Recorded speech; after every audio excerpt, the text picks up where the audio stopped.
गणना प्रकरण 21. कनानी लोक इस्रायल लोकांवर चढाई करतात. अथारीमच्या वाटेने इस्रायल लोक येत आहेत, असे नेगेब प्रदेशात राहणाऱ्या अरादाच्या कनानी राजाने ऐकले. तेव्हा त्याने इस्रायलांशी युद्ध करून कित्येकांना कैद केले. तेव्हा इस्रायलाने परमेश्वराला असा नवस केला की जर तू खरोखर ह्या लोकांना माझ्या हाती देशील, तर मी त्यांच्या नगरांचा समूळ नाश करीन.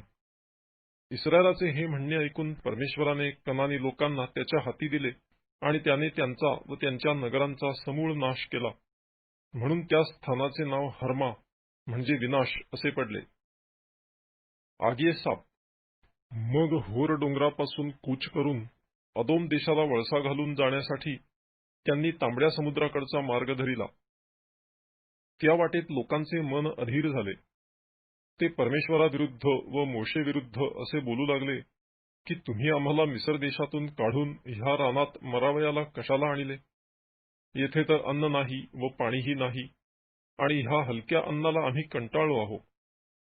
तेव्हा परमेश्वराने लोकांमध्ये आगे साप पाठविले. त्यांच्या दंशाने इस्रायलातील बरेच लोक मेले. हे पाहून लोक मोशेकडे येऊन म्हणाले, परमेश्वराविरुद्ध व तुझ्याविरुद्ध बोलण्याचे पाप आम्ही केले आहे. तेव्हा हे साप आमच्यामधून काढून टाकण्यासाठी परमेश्वराची प्रार्थना कर. तेव्हा मोशेने लोकांसाठी प्रार्थना केली. परमेश्वर मोशेला म्हणाला, आग्या सापाची एक प्रतिमा करून झेंड्याच्या खांबावर टांग, म्हणजे सर्पदंश झालेल्या कोणा माणसाने त्याच्याकडे पाहिले तर तो जगेल. मग मोशेने पितळेचा एक साप बनवून टांगला. तेव्हा सर्पदंश झालेल्या कोणी त्या पितळेच्या सापाकडे पाहिले म्हणजे तो जगे. मोवाबास वळसा घालून इस्रायल लोक कूच करतात. नंतर इस्रायल लोकांनी कूच करून ओबोथ येथे तळ दिला. ओबोथाहून कूच करून उगवतीकडे मोवाबासमोरील रानात इये अबारीम येथे त्यांनी तळ दिला. तेथून कूच करून त्यांनी जेरेद खोऱ्यात तळ दिला. तेथून निघून त्यांनी रानातून वाहणारी, अमोऱ्यांच्या सीमेवरून वाहणारी जी आर्नोन नदी तिच्या पैलतीरी तळ दिला. ही आर्नोन नदी मोवाब देशाची सरहद्द आहे.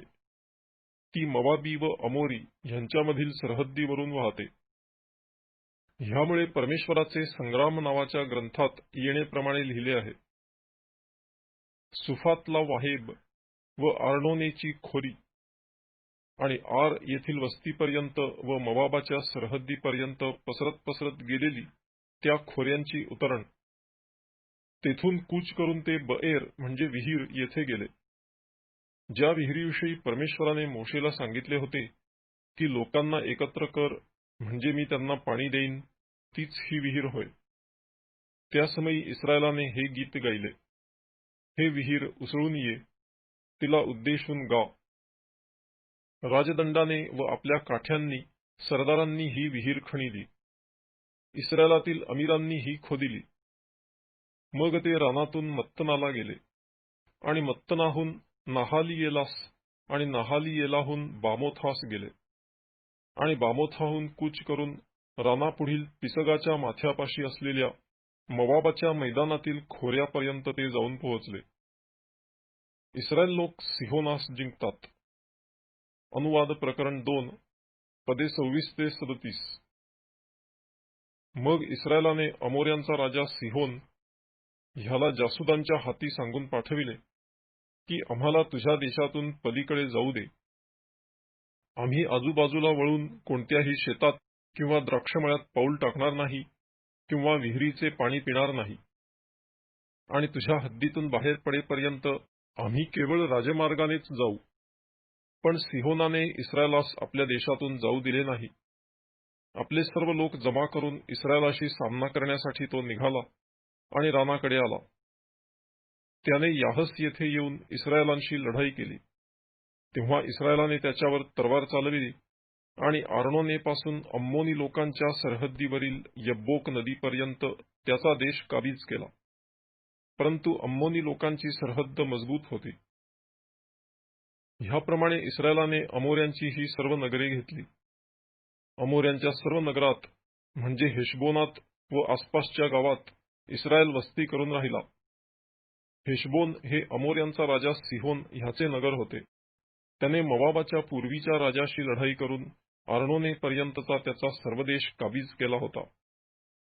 ह्यावरून शाहीर गातात की हेशबोनाला या, सिहोनाचे नगर बांधू द्या, त्याची स्थापना होऊ द्या.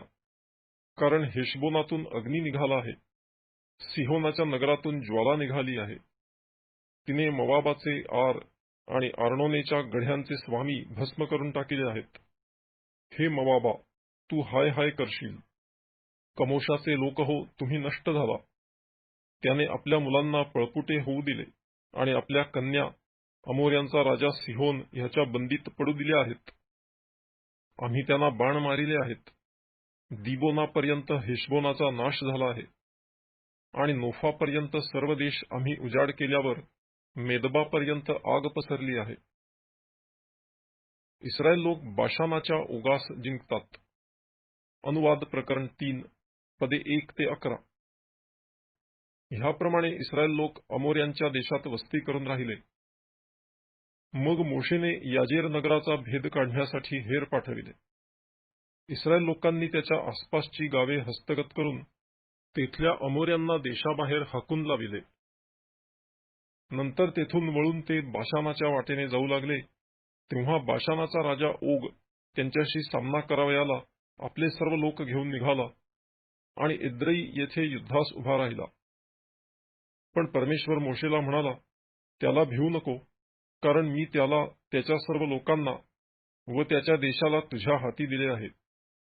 हेशबोनात राहणारा अमोऱ्यांचा राजा सिहोन ह्याचे जसे तू केलेस तसे ह्याचेही कर. मग त्यांनी त्याला, त्याच्या मुलांना व सर्व प्रजेला असा मार दिला की त्याचे कोणीच उरले नाही आणि त्यांनी त्याचा देश काबीज केला. गणना प्रकरण 22. बालाक बलामाला बोलावतो. मग इस्रायल लोकांनी कूच करून यरीहोपाशी यार्देनेच्या पूर्वेकडे मोवाबाच्या मैदानात तळ दिला. इस्रायलांनी अमोऱ्यांचे काय केले होते ते सर्व सिप्पोराचा मुलगा बालाक ह्याने पाहिले. इस्रायल लोक पुष्कळ आहेत हे पाहून मोवाब अतिशय घाबरला. इस्रायल लोकांमुळे तो हवालदिल झाला. तेव्हा मिद्यानी लोकांच्या वडीलजनांना मोवाबी म्हणाले, बैल जसा शेतातील गवत फस्त करीतो तसा हा समुदाय आमच्या भोवतालचे सर्व काही फस्त करील. त्यावेळी सिप्पोराचा मुलगा बालाक हा मोवाबाचा राजा होता.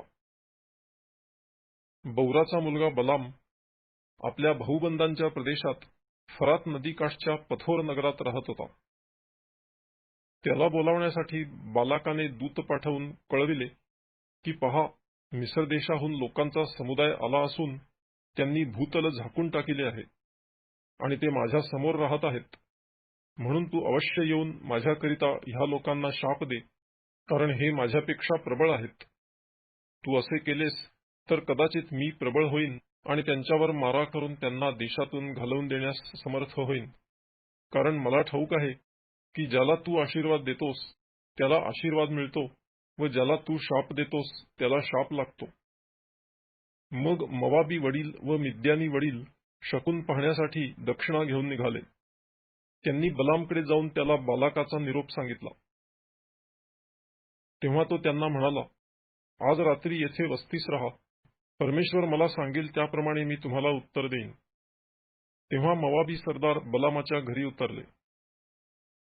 नंतर देवाने बलामाकडे येऊन त्याला विचारले, तुझ्याबरोबर असलेली ही माणसे कोण आहेत?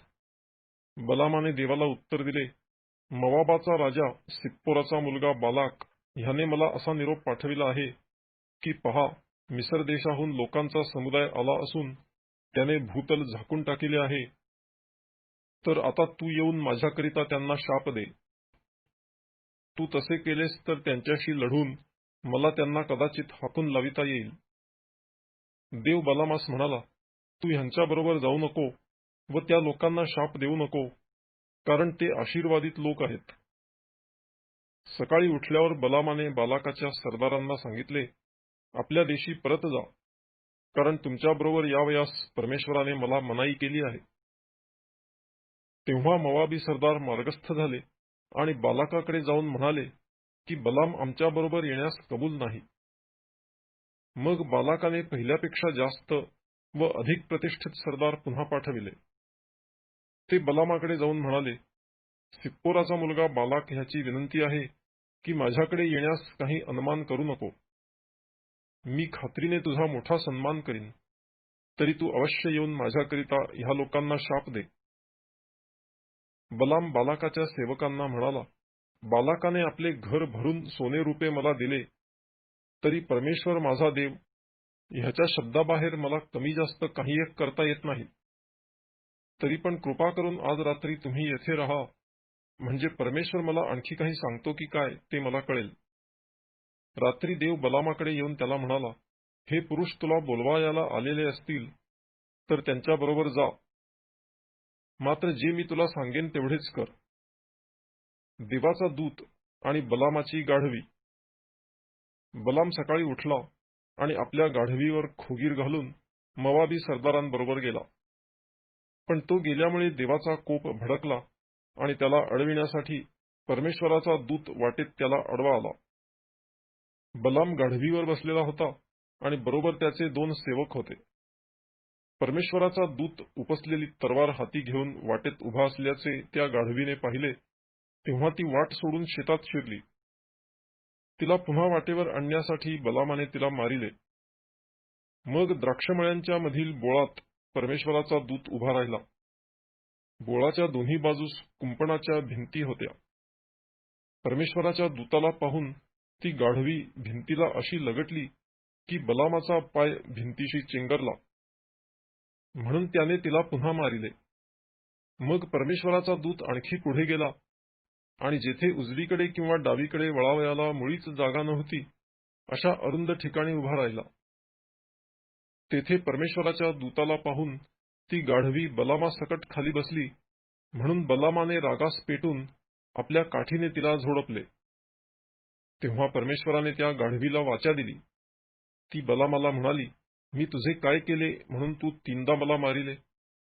बलाम गाढवीला म्हणाला, तू माझी चेष्टा केलीस. माझ्या हाती तरवार असती तर मी आताच तुला छाटून टाकले असते.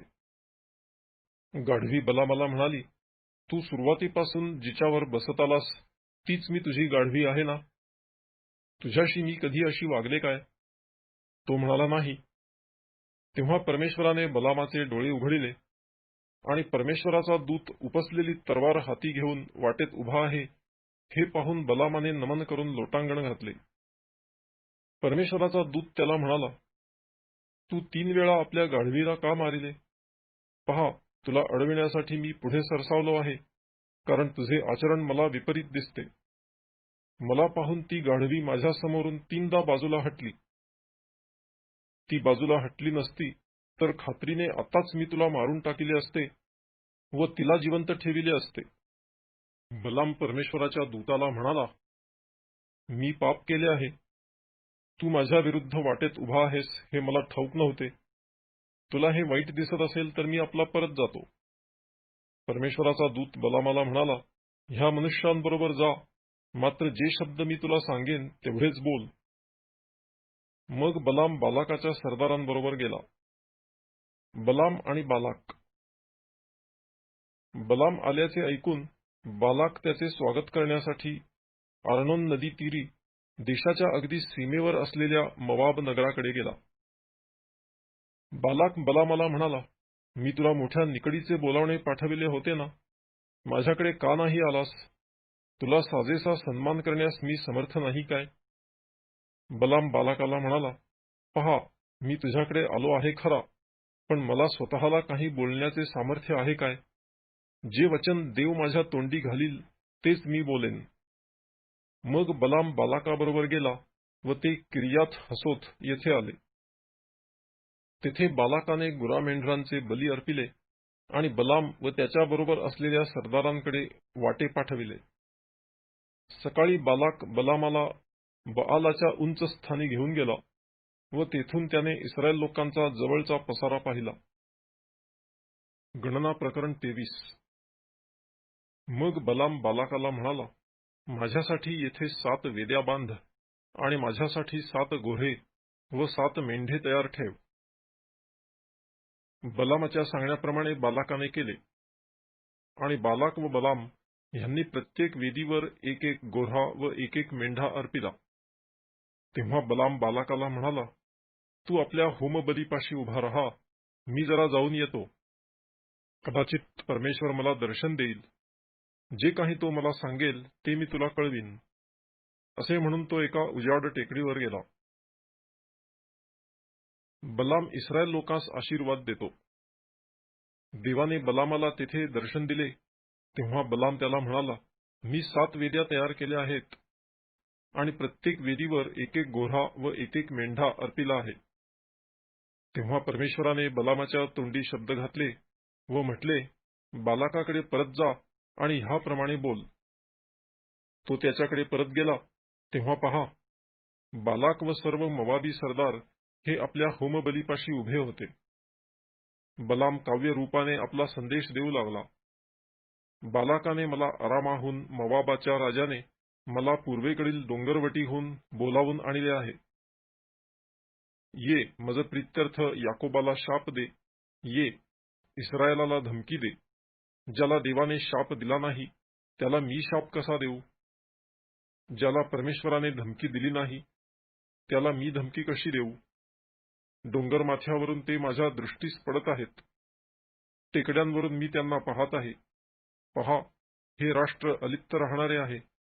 ते स्वतःला अन्य राष्ट्रांबरोबर गणित नाही. याकोबाचे रजःकण कोण मोजू शकेल?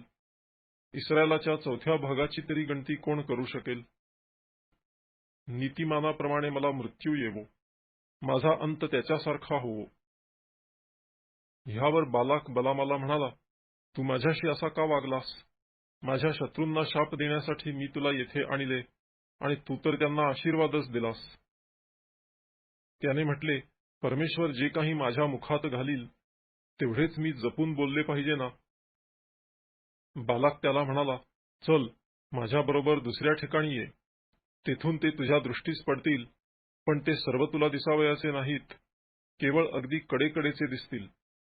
तेथून माझ्याकरिता त्यांना शाप दे. तो त्याला पिसगाच्या माथ्यावरील सोफीमाच्या माळावर घेऊन गेला. तेथे त्याने 7 वेद्या बांधिल्या व प्रत्येक वेदीवर एक एक गोऱ्हा व एक एक मेंढा अर्पिला. मग बलाम बालाकाला म्हणाला, तू येथे आपल्या होमबलीपाशी उभा राहा, मी जरा पलीकडे दर्शनास जाऊन येतो. परमेश्वराने बलामाला दर्शन दिले आणि त्याच्या तोंडी शब्द घातले व म्हटले, बालाकाकडे परत जाऊन त्याला असे बोल. तो त्याच्याकडे परत गेला. तेव्हा बालाक मोवाबी सरदारांसह होमबलीपाशी उभा होता आणि बालाकाने त्याला विचारिले, परमेश्वर काय बोलला? तेव्हा बलाम काव्य रूपाने आपला संदेश देऊ लागला. बालाका, उठ, ऐकून घे. सिप्पोर पुत्रा, माझ्याकडे कान दे. देव काही मनुष्य नाही की त्याने लबाडी करावी. तो काही मानवपुत्र नाही की त्याने अनुताप करावा. दिलेले वचन तो पाळणार नाही काय? दिलेला शब्द तो पुरा करणार नाही काय? पहा, आशीर्वाद देण्याची मला आज्ञा झाली आहे. त्याने आशीर्वादच दिला आहे. तो मला मागे घेता येत नाही. त्याने याकोबात अनीती पाहिली नाही. त्याला इस्रायलात क्लेश दिसले नाहीत. त्याचा देव परमेश्वर त्याच्याबरोबर आहे. राजघोष त्याच्यामध्ये होत आहे. देवाने त्यांना मिसर देशातून बाहेर आणले. जणू काय रानबैलाचे बळ त्यांच्या ठायी आहे. याकोबावर काही मंत्रतंत्र चालावयाचे नाहीत. इस्रायलावर काही चेटूक चालावयाचे नाही. यथाकाळी याकोब व इस्रायल यांच्याविषयी असे म्हणतील, देवाने केवढे कार्य केले. पहा, हे राष्ट्र सिंहिणीसारखे उठत आहे. सिंहाप्रमाणे ते उभे राहत आहे. शिकार भक्षण करीपर्यंत, वधिलेल्यांचे रुधिर प्राशन करीपर्यंत ते बसावयाचे नाही. बालाक बलामाला म्हणाला, तू त्यांना शापही देऊ नको आणि आशीर्वादही देऊ नको. बलाम बालाकाला म्हणाला, परमेश्वर सांगेल त्याचप्रमाणे मला केले पाहिजे असे मी तुला सांगितले नव्हते काय? मग बालाक बलामाला म्हणाला, आता चल, मी तुला दुसऱ्या ठिकाणी नेतो. तेथून तू त्यांना माझ्याकरिता शाप द्यावा असे कदाचित देवाला योग्य वाटेल. तेव्हा बालाकाने बलामास रानाच्या कडेला असलेल्या पौर डोंगराच्या माथ्यावर नेले. बलाम बालाकाला म्हणाला, येथे माझ्यासाठी 7 वेद्या बांध आणि 7 गोऱ्हे व 7 मेंढे तयार ठेव. बालाकाने बलामाच्या म्हणण्याप्रमाणे केले. त्याने प्रत्येक वेदीवर एक एक गोऱ्हा व एक एक मेंढा अर्पिला. गणना प्रकरण 24. इस्रायलाला आशीर्वाद देणे परमेश्वराला बरे दिसते असे जेव्हा बलामाने पाहिले, तेव्हा तो पूर्वीप्रमाणे शकून पाहावयाला गेला नाही, तर त्याने आपले तोंड रानाकडे केले. बलामाने दृष्टी वर करून पाहिले, तो इस्रायल लोक आपापल्या वंशाप्रमाणे वस्ती करून राहत आहेत असे त्याला दिसले, आणि देवाचा आत्मा त्याच्यावर उतरला. तो काव्य रूपाने आपला संदेश देऊ लागला. बौराचा पुत्र बलाम बोलत आहे, ज्याला खरोखर दिसते तो बोलत आहे, जो देवाची वचने श्रवण करीतो, ज्याला सर्व समर्थाचे दर्शन घडते, जो दंडवत घालितो, ज्याचे डोळे उघडे आहेत, त्याची ही वाणी आहे. हे याकोबा, तुझे डेरे, हे इस्रायला, तुझे निवास मंडप किती रमणीय आहेत. खजुरीच्या विस्तृत बनासारखे, नदी तीरीच्या बागांसारखे, परमेश्वराने लाविलेल्या अगरू वृक्षांसारखे, पाण्याजवळच्या गंध सरूंसारखे ते आहेत. त्याच्या मोटातून पाणी वाहील, त्याच्या बीजाला भरपूर पाणी मिळेल. त्याचा राजा अगाग राजापेक्षा थोर होईल व त्याच्या राज्याचा उत्कर्ष होईल. देवाने त्याला मिसर देशातून बाहेर आणले आहे. त्याचे बळ रानबैलाच्या बळासारखे आहे. तो आपल्या शत्रू राष्ट्रांना ग्रासून टाकील, त्यांच्या हाडांचा चुराडा करील, आपल्या बाणांनी त्यास छेदून टाकील. तो सिंहाप्रमाणे सिंहिणीप्रमाणे दबा धरून बसला आहे. तो पडून राहिला आहे. त्याला कोण छेडील? जो तुझे अभिष्ट चिंतील त्याचे अभिष्ट होईल. जो तुला शाप देईल त्याला शाप लागेल. बलामाचा संदेश. तेव्हा बलामावर बालाकाचा क्रोध भडकला. तो हात आपटून बलामाला म्हणाला, माझ्या शत्रूंना शाप द्यायला म्हणून मी तुला बोलावून आणले, पण तू तर 3ही वेळा त्यांना आशीर्वादच दिलास. तेव्हा तू आता येथून पळ आणि आपल्या ठिकाणाकडे जा. तुझा मोठा सन्मान करीन असे मी म्हटले होते, पण परमेश्वर तुझ्या सन्मानाला आडवा आला आहे. बलाम बालाकाला म्हणाला, तू माझ्याकडे पाठविलेल्या दूतांना देखील मी असे सांगितले नव्हते काय, की बालाकाने आपले घर भरून सोने रुपये मला दिले, तरी परमेश्वराच्या शब्दाबाहेर मला आपल्याच मनाने बरे वाईट काहीही करता येणार नाही. परमेश्वर सांगेल तेच मी बोलेन. पहा, आता मी आपल्या लोकांकडे जात आहेच, तरी चल, हे लोक शेवटल्या दिवसात तुझ्या प्रजेचे काय काय करणार आहेत ते तुला सांगून ठेवितो. मग तो आपला काव्यरूपी संदेश पुढे देऊ लागला. बौराचा पुत्र बलाम बोलत आहे, ज्याला खरोखर दिसते तो बोलत आहे, जो देवाची वचने श्रवण करीतो, ज्याला परात्पराचे ज्ञान आहे, ज्याला सर्व समर्थाचे दर्शन घडते, जो दंडवत घालितो व ज्याचे डोळे उघडे आहेत, त्याची ही वाणी आहे. मी त्याला पाहीन, पण तो आता दिसत नाही. त्याला न्याहाळीन, पण तो जवळ नाही.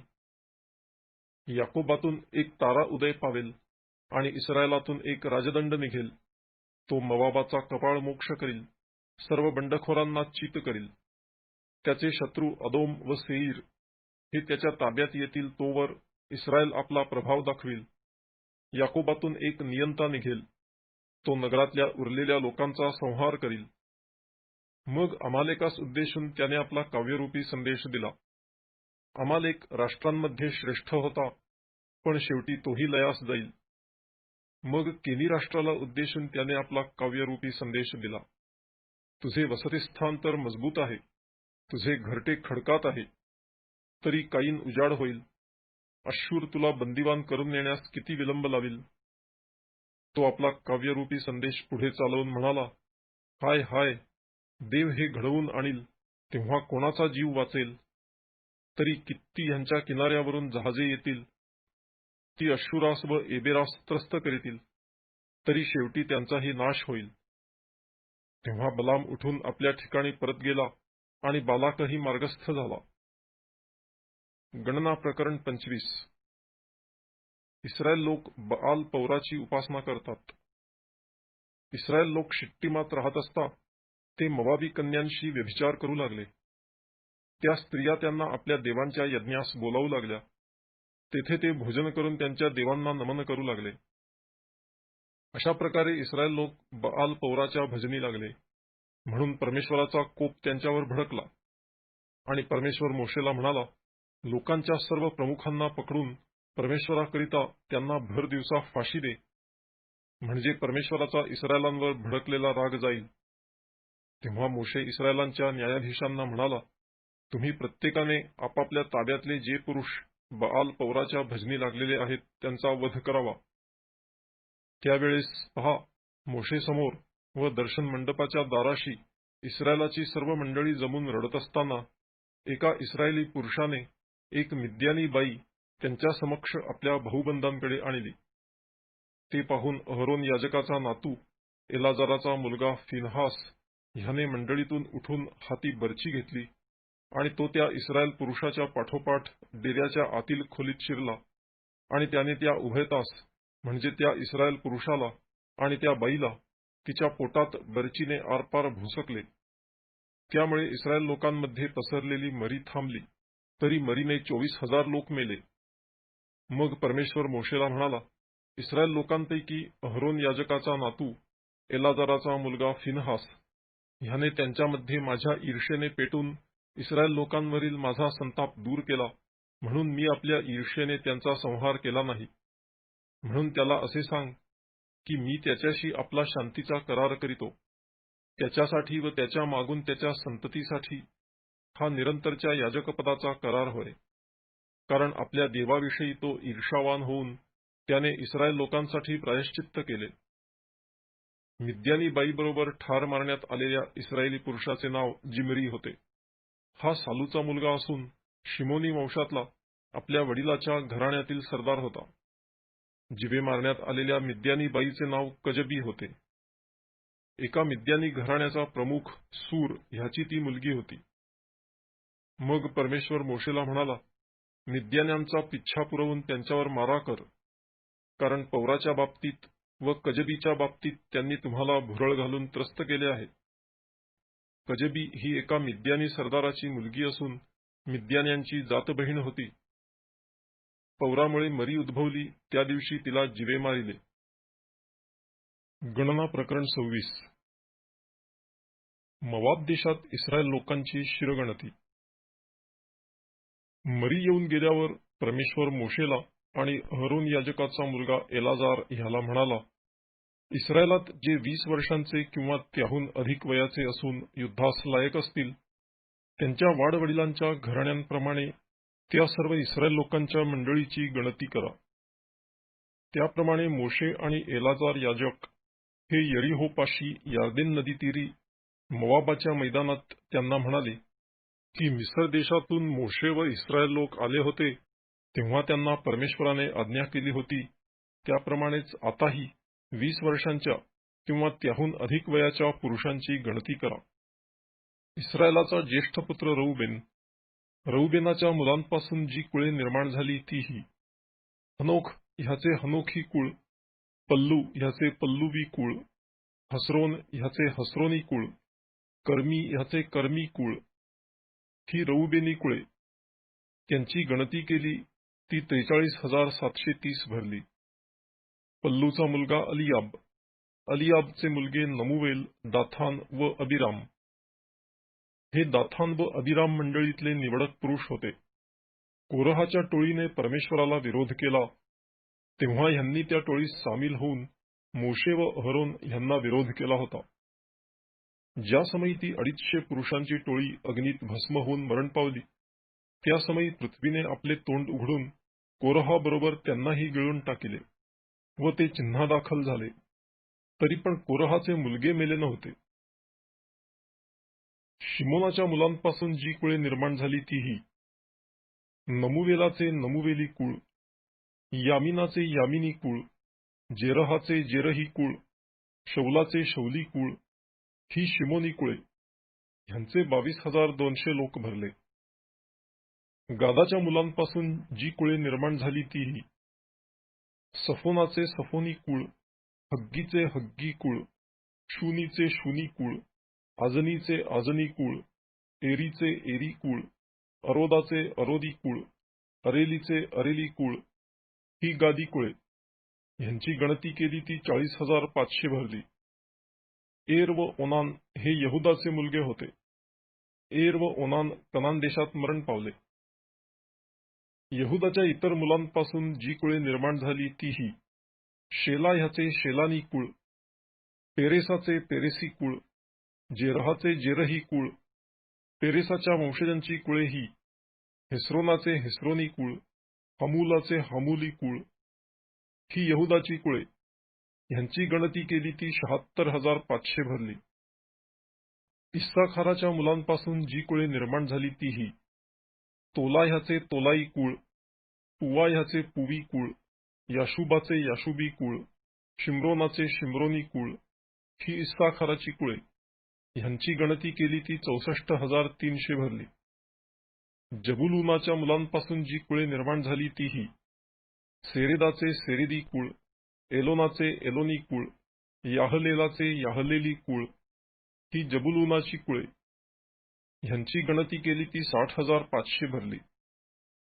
योसेफाचे मुलगे मनश्शे व एफ्राईम ह्यांच्यापासून जी कुळे निर्माण झाली ती ही, मनश्शेचे वंशज हे, माखीराचे माखीरी कुळ, माखीराला गिलाद झाला, गिलादाचे गिलादी कुळ, गिलादाचे वंशज हे, इयेजेराचे इयेजेरी कुळ, हेलेकाचे हेलेकी कुळ, अस्रियेलाचे अस्रियेली कुळ, शेखेमाचे शेखेमी कुळ, शमीदा ह्याचे शमीदाई कुळ व हेफेराचे हेफेरी कुळ. हेफेराचा मुलगा सलाफहाद ह्याला मुलगे नव्हते, मुली मात्र होत्या, आणि सलाफहादाच्या मुलींची नावे महला, नोआ, होगला, मिल्का व तिरसा, ही मनश्शेची कुळे. ह्यांची गणती केली ती 52,700 भरली. एफ्राईमाच्या मुलांपासून जी कुळे निर्माण झाली ती ही, शुथेलाहाचे शुथेलाही कुळ, बेकेराचे बेकेरी कुळ व तहनाचे तहनी कुळ. शुथेलाहाचे वंशज हे, एरानाचे एरानी कुळ, ही एफ्राईमाच्या वंशजांची कुळे. ह्यांची गणती केली ती 32,500 भरली. आपापल्या कुळांप्रमाणे हे योसेफाचे वंशज होत. बन्यामिनाच्या मुलांपासून जी कुळे निर्माण झाली ती ही, बेला ह्याचे बेलाई कुळ, अशबेलाचे अशबेली कुळ, अहिरामाचे अहिरामी कुळ, शफुफामाचे शफुफामी कुळ, हुफामाचे हुफामी कुळ. बेला ह्याचे मुलगे अर्द व नामान हे होते. अर्दाचे अर्दी कुळ, नामानाचे नामानी कुळ. आपापल्या कुळांप्रमाणे हे बन्यामिनाचे वंशज होत. त्यांची गणती केली की 45,600 भरली. दानाच्या मुलांपासून जी कुळे निर्माण झाली ती ही, शुहामाचे शुहामी कुळ, ही दानाची कुळे त्यांच्या कुळांप्रमाणे होत. सगळ्या शुहामी कुळांची गणती केली ती 64,400 भरली. आशेराच्या मुलांपासून जी कुळे निर्माण झाली ती ही, इम्ना ह्याचे इम्नाई कुळ, इशवीचे इशवी कुळ, बरिया ह्याचे बरियाई कुळ, बरियाच्या वंशजातल्या हेबेराचे हेबेरी कुळ व मल्कीएलाचे मल्कीएली कुळ. आशेराच्या मुलीचे नाव सेराह होते. ही आशेराच्या मुलांची कुळे. ह्यांची गणती केली ती 53,400 भरली. नफ्तालीच्या मुलांपासून जी कुळे निर्माण झाली ती ही, यहसेलाचे यहसेली कुळ, गुनीचे गुनी कुळ, येसेराचे येसेरी कुळ व शिल्लेमाचे शिल्लेमी कुळ. ही नफ्तालीची कुळे त्यांच्या कुळांप्रमाणे होत. ह्यांची गणती केली ती 45,400 भरली. इस्रायल लोकांची गणती झाली ती 6,01,730 भरली. चिठ्ठ्या टाकून देशाची वाटणी. परमेश्वर मोशेला म्हणाला, ह्यांच्या लोकसंख्येप्रमाणे देशाचे वतन ह्यांच्यामध्ये द्यावयाचे आहे. अधिक संख्येच्या वंशांना अधिक वाटा द्यावा व कमी संख्येच्या वंशांना कमी वाटा द्यावा. प्रत्येक वंशाला त्याच्या त्याच्या संख्येप्रमाणे वतन द्यावे. पण चिठ्ठ्या टाकून जमीन वाटण्यात यावी. त्यांच्या वाडवडिलांच्या वंशांच्या नावांप्रमाणे त्यांना वाटा मिळावा.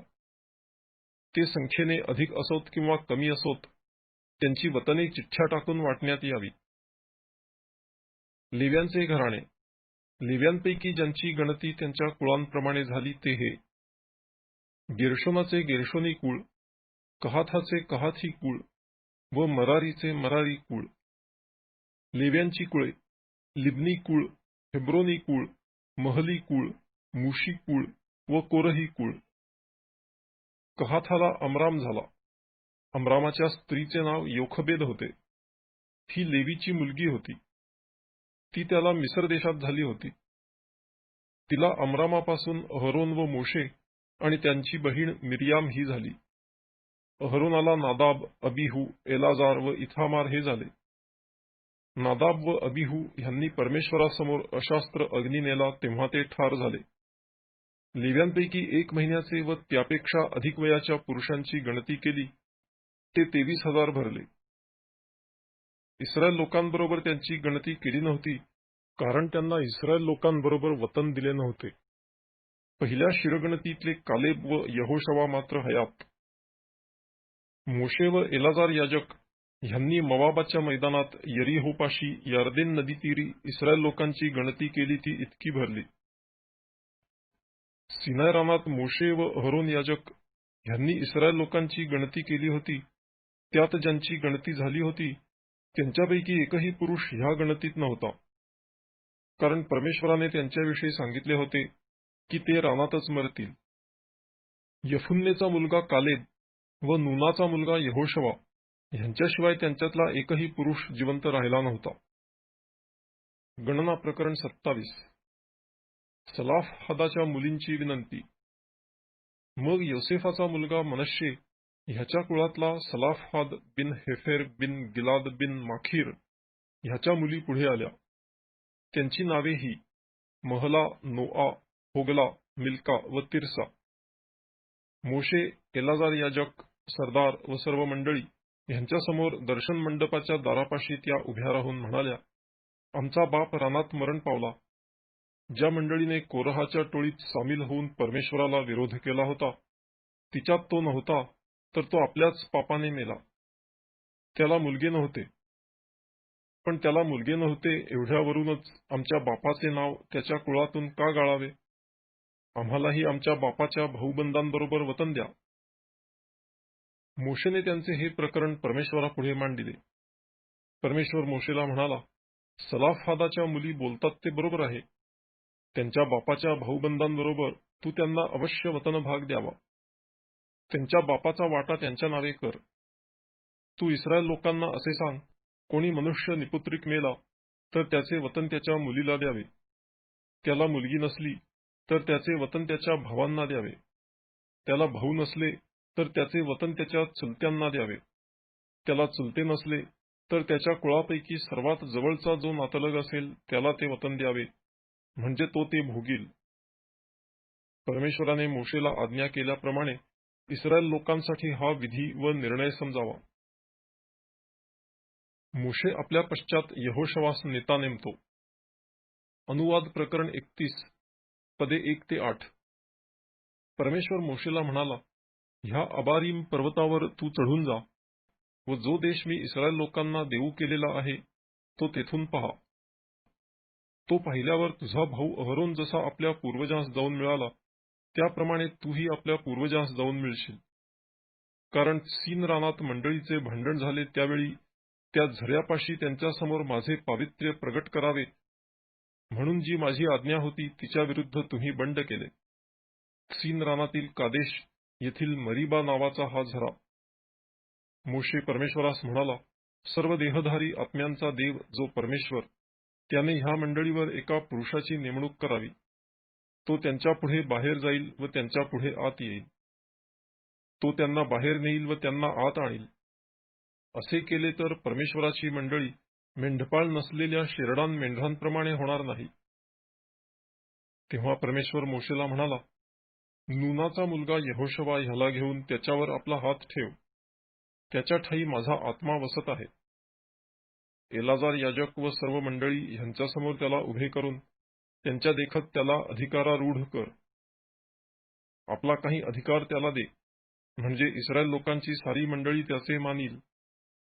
तो एलाजार याजकापुढे उभा राहील आणि एलाजार त्याच्या वतीने उरीमाच्या निर्णयासाठी परमेश्वराला विचारील.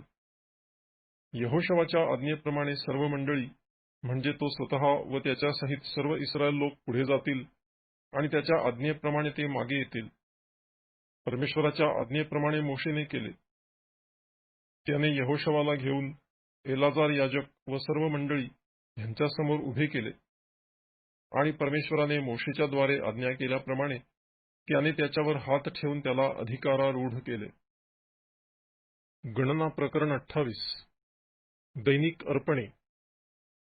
निर्गम प्रकरण 29 पदे 38 ते 46. परमेश्वर मोशेला म्हणाला, इस्रायल लोकांना आज्ञा कर की माझे अर्पण म्हणजे माझे सुवासिक हव्यान्न तुम्ही माझ्या प्रीत्यर्थ नियमित समयी अर्पण करण्यास जपा. आणखी तू त्यांना सांग, परमेश्वरा प्रीत्यर्थ जे हव्य तुम्ही अर्पावयाचे ते हे: नित्य होमार्पणासाठी रोज 1 वर्षाची 2 दोषहीन नरजातीची कोकरे, 1 कोकरू सकाळी अर्पावे आणि दुसरे कोकरू संध्याकाळी अर्पावे.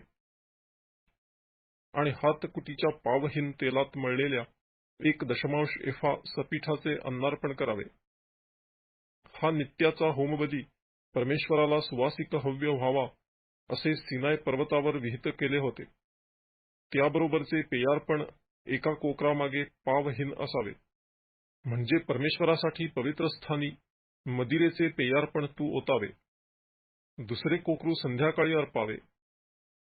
सकाळचे अन्नार्पण व त्याबरोबरचे पेयार्पण ह्याप्रमाणे ते परमेश्वराला सुवासिक हव्य म्हणून अर्पावे. शब्बात आणि मासिक अर्पणे. दर शब्बात दिवशी 1 वर्षाची 2 दोषहीन नरजातीची कोकरे आणि अन्नार्पणासाठी तेलात मळलेले 2 एफा सपीठ व त्याबरोबरचे पेयार्पण ही अर्पावी.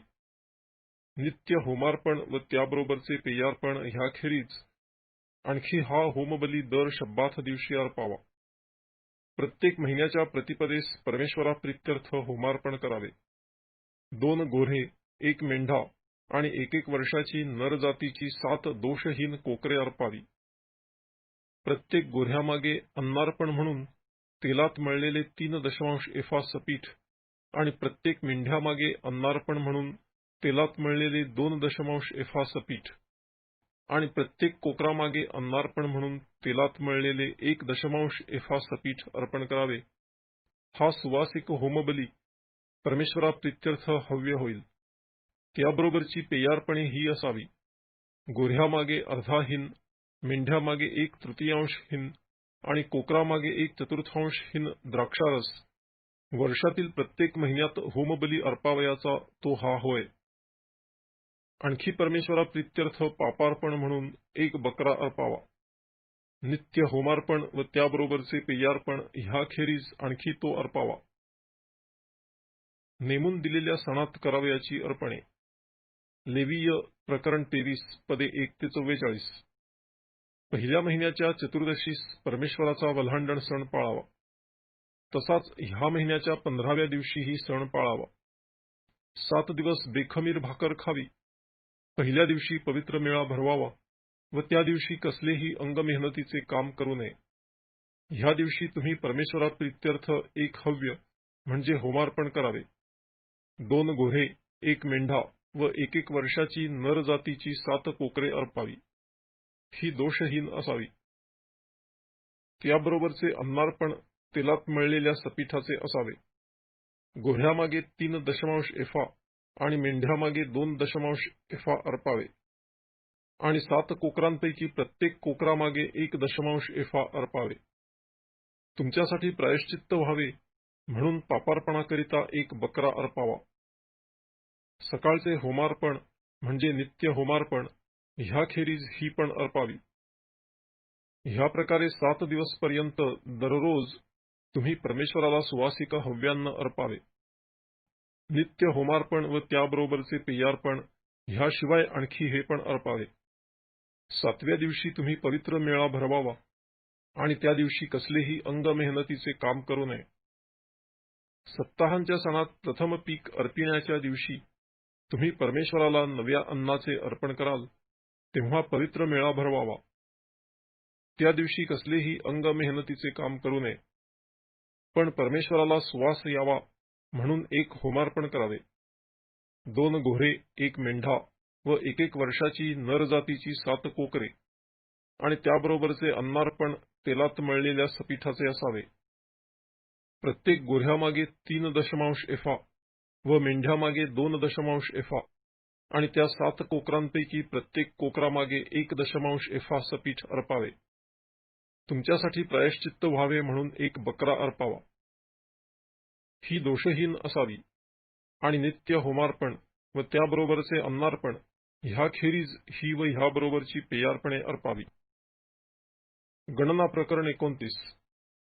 7व्या महिन्याच्या प्रतिपदेस पवित्र मेळा भरवावा. त्या दिवशी अंगमेहनतीचे कसलेही काम करू नये. हा तुमचा करणे वाजविण्याचा दिवस होय. परमेश्वराला सुवास यावा म्हणून 1 गोऱ्हा, 1 मेंढा आणि 1 वर्षाची नरजातीची 7 दोषहीन कोकरे होमबली म्हणून अर्पावी. त्याबरोबरचे अन्नार्पण तेलात मळलेल्या सपीठाचे असावे. गोऱ्ह्यामागे 3 एफा, मेंढ्यामागे 2 एफा आणि 7 कोकरांपैकी प्रत्येक कोकरामागे 1 एफा अर्पावे. आणि तुमच्यासाठी प्रायश्चित्त व्हावे म्हणून पापार्पणाकरिता 1 बकरा अर्पावा. अमावास्येचे होमार्पण आणि त्याबरोबरचे अन्नार्पण तसेच नित्य होमार्पण व त्याबरोबरचे अन्नार्पण व त्याबरोबरची पेयार्पणे ह्या सर्वांखेरीज हे अर्पण परमेश्वराला सुवासिक हव्य म्हणून विधीपूर्वक अर्पावे. ह्या 7व्या महिन्याच्या दशमीस तुम्ही पवित्र मेळा भरवावा. त्या दिवशी तुम्ही आपल्या जीवास दंडन करावे व कसलेच काम करू नये. आणि परमेश्वराला सुवास यावा म्हणून होमार्पण करावे ते हे 1 गोऱ्हा, 1 मेंढा आणि 1 वर्षाची नरजातीची 7 कोकरे अर्पावी. ही दोषहीन असावी. आणि त्याबरोबर तेलात मळलेल्या सपीठाचे अन्नार्पण असावे. गोऱ्ह्यामागे 3 एफा, मेंढ्यामागे 2 एफा आणि 7 कोकरांपैकी प्रत्येक कोकरामागे 1 एफा सपीठ अर्पावे. प्रायश्चित्ताचे पापार्पण, नित्य होमार्पण व त्याबरोबरचे त्याचे अन्नार्पण आणि त्याबरोबरची पेयार्पणे ह्याखेरीज पापार्पणासाठी 1 बकरा अर्पावा. 7व्या महिन्याच्या 15व्या दिवशी तुम्ही पवित्र मेळा भरवावा. त्या दिवशी कसलेही अंगमेहनतीचे काम करू नये आणि परमेश्वराप्रित्यर्थ 7 दिवस सण पाळावा. परमेश्वराप्रित्यर्थ सुवासिक हव्य म्हणून होमार्पण करावे ते हे 13 गोऱ्हे, 2 मेंढे आणि 1 वर्षाची नरजातीची 14 कोकरे. ही दोषहीन असावी. त्याबरोबर तेलात मळलेल्या सपीठाचे अन्नार्पण असावे.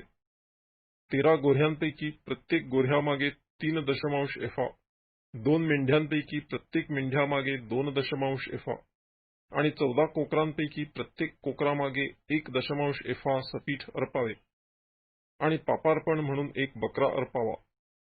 नित्य होमार्पण व त्याबरोबरचे अन्नार्पण व त्याबरोबरचे पेयार्पण ह्याखेरीज हे अर्पण करावे. दुसऱ्या दिवशी 12 गोऱ्हे, 2 मेंढे आणि 1 वर्षाची नरजातीची 14 दोषहीन कोकरे अर्पावी. आणि त्याबरोबर गोऱ्ह्यांसाठी, मेंढ्यांसाठी व कोकरांसाठी त्यांच्या त्यांच्या संख्येप्रमाणे अन्नार्पण व पेयार्पणे विधीपूर्वक करावी. आणि नित्य होमार्पण व त्याबरोबरचे अन्नार्पण व त्याबरोबरची पेयार्पणे ह्याखेरीज पापार्पण म्हणून 1 बकरा अर्पावा. तिसऱ्या दिवशी 11 गोऱ्हे, 2 मेंढे आणि 1 वर्षाची नरजातीची 14 दोषहीन कोकरे अर्पावी. आणि त्याबरोबर गोऱ्ह्यांसाठी, मेंढ्यांसाठी व कोकरांसाठी त्यांच्या त्यांच्या संख्येप्रमाणे अन्नार्पण व पेयार्पणे विधीपूर्वक करावी. नित्य होमार्पण व त्याबरोबरचे अन्नार्पण व पेयार्पण ह्याखेरीज पापार्पण म्हणून 1 बकरा अर्पावा. चौथ्या दिवशी 10 गोऱ्हे, 2 मेंढे आणि 1 वर्षाची नरजातीची 14 दोषहीन कोकरे अर्पावी. आणि त्याबरोबर गोऱ्ह्यांसाठी, मेंढ्यांसाठी व कोकरांसाठी त्यांच्या त्यांच्या संख्येप्रमाणे अन्नार्पण व पेयार्पणे विधीपूर्वक करावी. नित्य होमार्पण आणि त्याबरोबरचे अन्नार्पण व पेयार्पण ह्याखेरीज पापार्पण म्हणून 1 बकरा अर्पावा. 5व्या दिवशी 9 गोऱ्हे, 2 मेंढे आणि 1 वर्षाची नरजातीची 14 दोषहीन कोकरे अर्पावी. त्याबरोबर गोऱ्ह्यांसाठी, मेंढ्यांसाठी व कोकरांसाठी त्यांच्या त्यांच्या संख्येप्रमाणे अन्नार्पण व पेयार्पणे विधीपूर्वक करावी. आणि नित्य होमार्पण व त्याबरोबरचे अन्नार्पण व पेयार्पण ह्याखेरीज पापार्पण म्हणून 1 बकरा अर्पावा. 6व्या दिवशी 8 गोऱ्हे, 2 मेंढे आणि 1 वर्षाची नरजातीची 14 दोषहीन कोकरे अर्पावी. आणि त्याबरोबर गोऱ्ह्यांसाठी, मेंढ्यांसाठी व कोकरांसाठी त्यांच्या त्यांच्या संख्येप्रमाणे अन्नार्पण व पेयार्पणे विधीपूर्वक करावी. नित्य होमार्पण व त्याबरोबरचे अन्नार्पण व पेयार्पणे ह्याखेरीज पापार्पण म्हणून एक बकरा अर्पावा. 7व्या दिवशी 7 गोऱ्हे, 2 मेंढे आणि 1 वर्षाची नरजातीची 14 दोषहीन कोकरे अर्पावी. आणि त्याबरोबर गोऱ्ह्यांसाठी, मेंढ्यांसाठी व कोकरांसाठी त्यांच्या त्यांच्या संख्येप्रमाणे अन्नार्पण व पेयार्पणे विधीपूर्वक करावी. नित्य होमार्पण व त्याबरोबरचे अन्नार्पण व पेयार्पण ह्याखेरीज पापार्पण म्हणून एक बकरा अर्पावा. 8व्या दिवशी तुम्ही पवित्र मेळ्याचा समारोप करावा. ह्या दिवशी कसलेही अंगमेहनतीचे काम करू नये. परमेश्वराप्रीत्यर्थ सुवासिक हव्य म्हणून होमार्पण करावे ते असे: 1 गोऱ्हा, 1 मेंढा व 1 वर्षाची नरजातीची 7 दोषहीन कोकरे. आणि त्याबरोबर गोऱ्ह्यासाठी, मेंढ्यासाठी व कोकरांसाठी त्यांच्या त्यांच्या संख्येप्रमाणे अन्नार्पण व पेयार्पणे विधीपूर्वक करावी. नित्य होमार्पण व त्याबरोबरचे अन्नार्पण व पेयार्पण ह्याखेरीज पापार्पण म्हणून एक बकरा अर्पावा. तुमचे नवस व स्वखुशीची अर्पणे ह्याखेरीज नेमलेल्या सणात हे होमबली, अन्नार्पणे, पेयार्पणे आणि शांत्यर्पणे परमेश्वराला अर्पावी. परमेश्वराने मोशेला आज्ञा केली होती त्याप्रमाणे त्याने सर्व काही इस्रायल लोकांना कळविले. गणना प्रकरण 30. स्त्रियांनी केलेल्या नवसांसंबंधी नियम. मोशे इस्रायल लोकांच्या वंशप्रमुखांना म्हणाला, परमेश्वराने दिलेली आज्ञा ही: एखाद्या पुरुषाने परमेश्वराला नवस केला अथवा आपण व्रतबद्ध होण्याची शपथ वाहिली तर त्याने आपली शपथ मोडू नये. जे काही तो बोलला असेल त्याप्रमाणे त्याने करावे.